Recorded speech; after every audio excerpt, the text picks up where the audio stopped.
Snowy and cold conditions across the state forcing local businesses to make a decision on whether to open up shop or not today.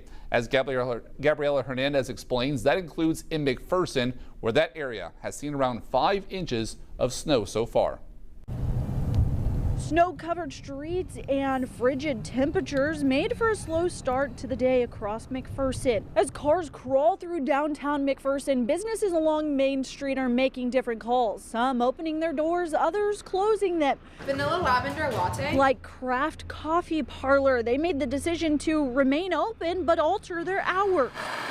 So we had to shovel and salt a lot. So we've been outside at least twice trying to shovel. We wanted to make sure that our customers were still able to come in and enjoy their breakfast burritos, enjoy their coffee. Other businesses like Creative Hairline Salon and Spa decided to close. We just decided to err on the side of caution with the employees and the clients and just make it up at a different time. Despite unpredictable weather, both businesses say they've had their fair share of people who'd want to come out anyway.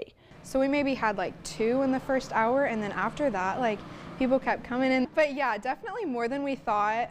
You know, some of them will call off a day or maybe even a week in advance when they hear that it's going to get cold. But then we have those hardcore ones that it doesn't matter.